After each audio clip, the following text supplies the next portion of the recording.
वरिष्ठ कवि अरुण आदित्य जी की कविता। इनके किताब का शीर्षक है धरा का स्वप्न हरा है। इसे आधार प्रकाशन ने प्रकाशित किया है। तो अरुण आदित्य जी की इसी किताब से ये कविता सुनाते हैं। कविता का शीर्षक है कागज का आत्मकथ्य। अपने एकांत की छाया में बैठ, अपने एकांत की छाया में बैठ, जब कोई लजाधुर लड़की, लजाधुर मतलब शर्मीली, जब कोई लजाधुर लड़की मेरी पीठ पर लिखती है अपने प्रिय को प्रेम पत्र, तो गुदगुदी से फरफरा उठता हूँ मैं।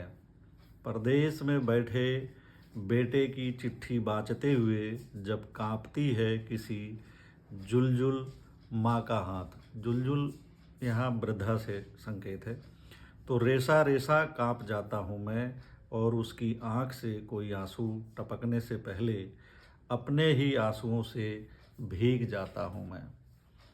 महाजन की बही में गुस्से से सुलग उठता हूँ जब कोई बेबस अपने ही दुर्भाग्य के दस्तावेज पर लगाता है अंगूठा।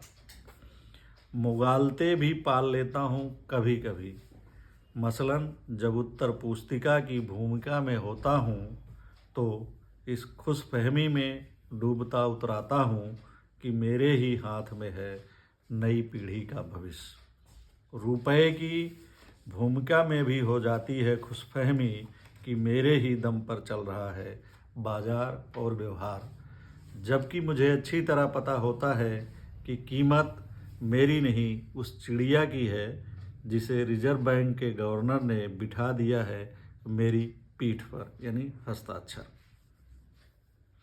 अपने जन्म को कोसता हूँ जब लिखी जाती है कोई काली इबारत या घटिया किताब, पर सार्थक लगता है अपना होना, पर सार्थक लगता है अपना होना जब बनता हूँ किसी अच्छी और सच्ची रचना का बिछौना। बिछौना बिस्तर से है मतलब। बोर हो जाता हूँ जब पुस्तकालयों में धूल खाता हूँ, पर जैसे ही किसी बच्चे का मिलता है साथ मैं पतंग हो जाता हूँ। मेरे बारे में और भी बहुत सी बातें हैं, पर आप तो जानते हैं हम जो कुछ कहना चाहते हैं उसे पूरा पूरा कहाँ कह पाते हैं। जो कुछ अनकहा रह जाता है, फिर जो कुछ अनकहा रह जाता है उसे फिर कहता हूँ और फिर कहने के लिए कोरा बचा रहता हूँ, और फिर कहने के लिए कोरा बचा रहता हूँ। धन्यवाद।